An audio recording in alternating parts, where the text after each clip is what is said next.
Hi Fox, how are you doing? An interesting sixth round is still being played in Khanty-Mansiysk. In Russia, Andreikin and Aronian are still playing their game. And really one of the key games of the today was the game between Vesely and Topalov with white and Kramnik with black. And you know, it was a very tense game between these players with an old rivalry going on, which in fact some years ago in 2000 something went out of control. And well, to say it fastly, they are not exactly on friendly terms. In fact, I think they didn't shake hands anyway today, so not at the beginning of the game or after it had finished. So let us see what happened. It was a very interesting fight. Topalov was white, Kramnik is black. Topalov plays d4, knight f6, c4 e6.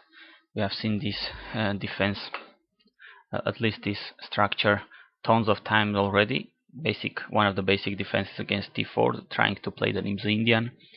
Once again, knight f3, not allowing it. d5, knight c3, bishop e7. So today Kramnik doesn't go for the Vienna variation as against Anand, taking on c4.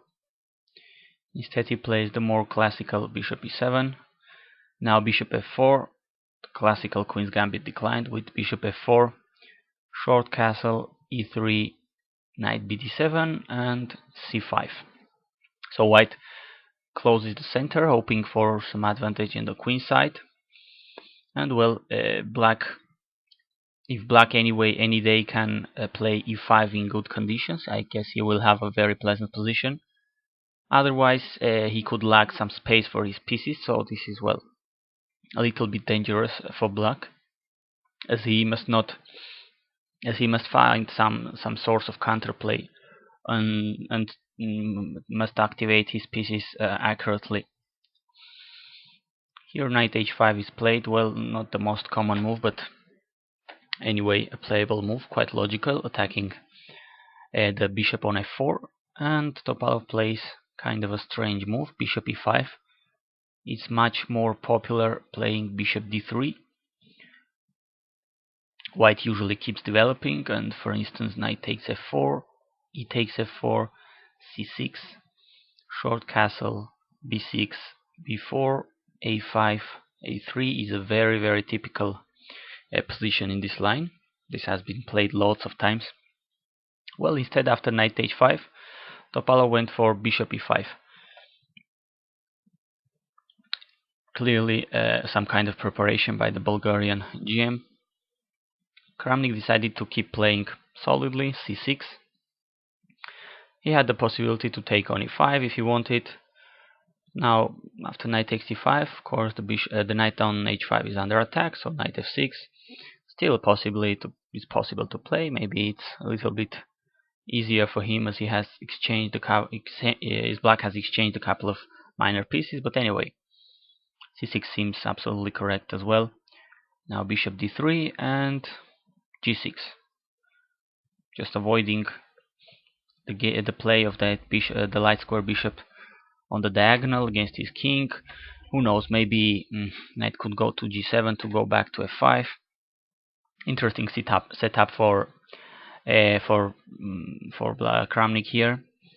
And well, even more interesting is Topalov's move here, h4. Later in the press conference, when by the way Topalov was alone in the press conference, Kramnik didn't go there, he explained that his team had looked at these possibilities, so this is kind of a preparation for Topalov. Maybe he's speculating with some time to play g4, h5, have a kingside attack, fast kingside attack here going on. Kramnik plays another very curious move, f5. Now the pawn structure is really not something you see every day. All these light squares, pawns on light squares, which makes, for instance, this bishop on c8 right now a very bad piece. But on the other hand, this is stopping g4 any time, so this is kind of a, although it may seem strange, this is kind of a defensive and offensive move at the same time, because sometimes this pawn could advance even more and try to get some counterplay for black. So really curious position here. Topalov went to h2 back, and well, here b6 quite normal here, I think. Try to challenge the pawn on c5 by Kramnik. What would happen if he takes on h4? This is clearly a pawn sacrifice that it seems Veselin had prepared. Well, white probably could castle, and if the bishop say goes back to f6, the point might be that the knight on h5 is not a very good piece. It only can go back to to g7, not to go to many places from there. And instead, white's bishop on h2 is controlling a big bunch of dark squares here, and could be really dangerous, as for instance the d6 square is vulnerable, and if white gets something going on here on the queen side, this bishop could be really great help to create lots of trouble for black here. So this was interesting. Black could take that pawn. Instead, Kramnik plays b6, doesn't want to test Topalov's preparation. b4, and now he plays f4. Quite interesting and aggressive play by Kramnik.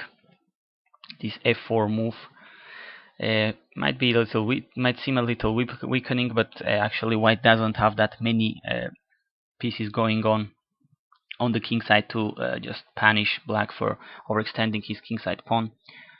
Well, if white takes on f4, probably knight takes, bishop takes f4. Now rook takes f4, kind of attacking the pawn on h4, and h5 could be played here. Really a sharp position, I think, with mutual chances.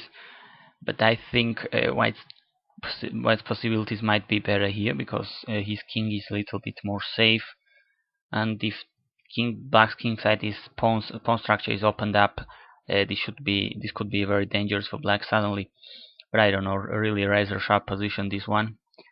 Well, instead Topalov didn't take on f4, he just castled, and here a5 was played by Kramnik. Seems like a really thematic move. Well, Engines didn't like it for some tactical reasons, we will just see, but really seems very logical in this kind of structure. As I showed in the main line of this, the opening with the Queen's Gambit decline, this c5 move, this b6, a5 moves are kind of normal. And once again, Kramnik had a couple of possibilities. He could still take on h4, the pawn was still being sacrificed. Now white could take on f4, and if knight takes, bishop takes, rook takes, interesting position would arise. Now g3, seems white is winning a piece, but rook g4 and the pawn is pinned, it cannot take the bishop. Queen e1, for instance, attacking the pawn on e6, etc. This is once again a really sharp position, interesting one to analyze if you want to. So, and another move he had, instead of a5, it was possibility, of course, to take on e3, f takes e3, so that if bishop takes h4, knight takes h4, he had the extra possibility of taking on f1 with a check. Queen takes h4. Once again, the bishop on h2 is good one. The one on c8 doesn't seem to be a great piece right now. Queen f3, bishop b7, bishop d6, controlling f8, so that the rook cannot go there, for instance. But black could play knight g7, so that rook f1, closing the f file with knight f5. So, well, position has closed up a little bit here. But really, the bishop, for instance, on d6 is a good piece. The one on b7 is not a great one, so probably white has compensation for the pawn. Well, instead, Kramnik, as we saw, played a5, and here the move the engine was suggesting is b5. No need to say that b takes a5. Now black takes on c5. The white pawn on a5 will fall, and black is just threatening to advance that pawn and have a passed pawn on c4, protected passed pawn on c4. Here b5, and well, a couple of options here of captures. Kramnik takes on c5, He could have already also waited, kind of waited with bishop b7, trying to be solid, I guess.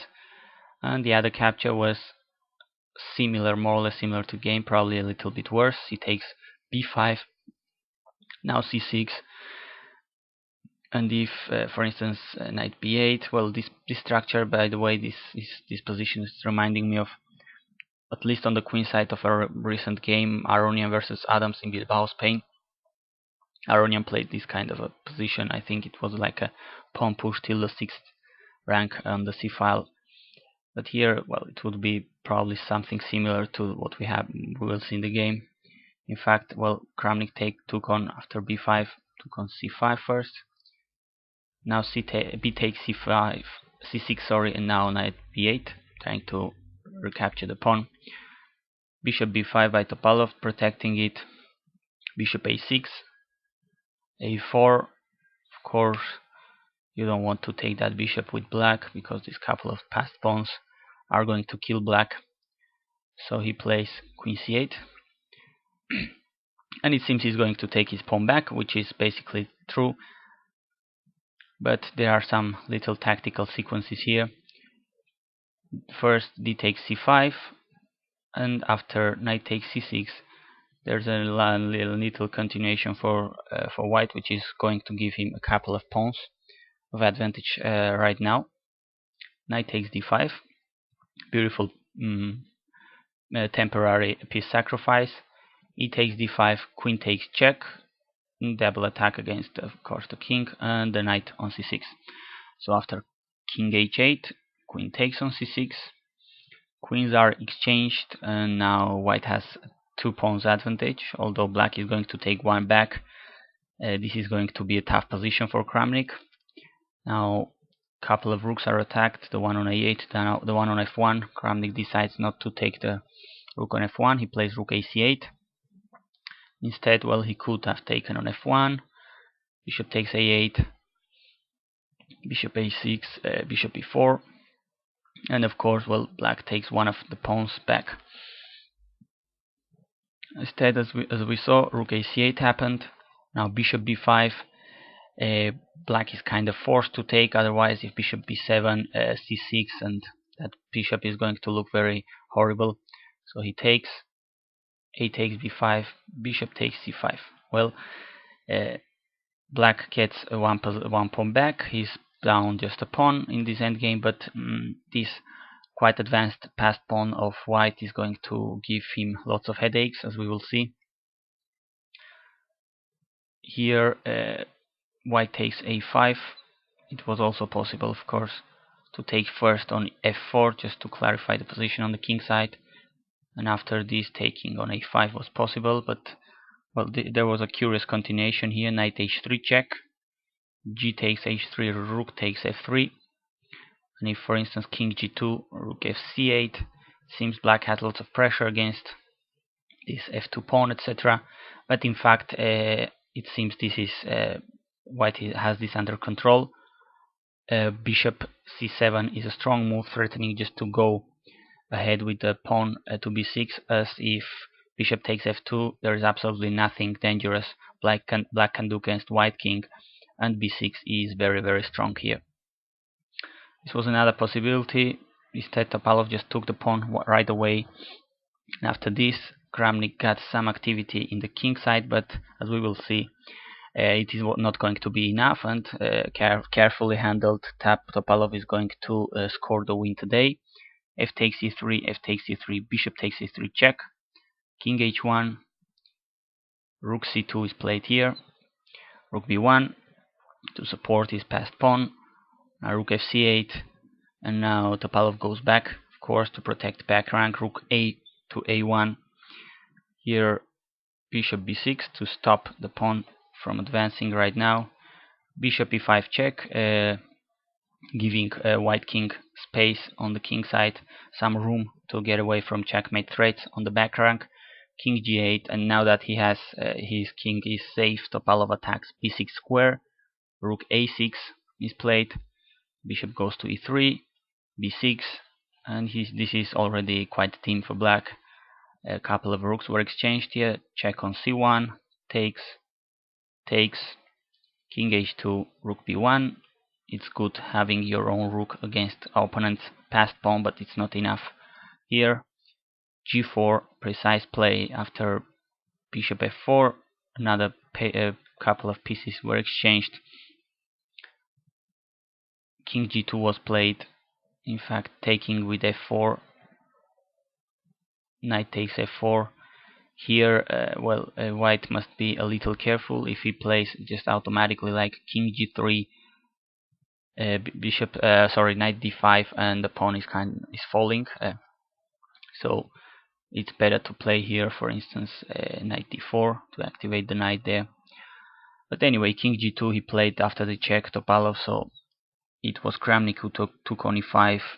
White takes on e5, knight f4 check, king f3, knight e6. But really, this is kind of done for white, because his king is very active. He's going to go to the queen side very fast and will support his own passed pawn. Here b7, black cannot just take the pawn because the knight is under attack. Rook b3 check, king f2, rook b2 check, king e3, and as Kramnik can't stop white king from going to the queen side and helping his king pawn to promote, he just resigned. Well, basically he just stopped the clock, signed the score sheet and went away without shaking Topalov's hand and without coming even for the press conference. So you can see, once again, some years have passed from that polemics with the toilet, etc.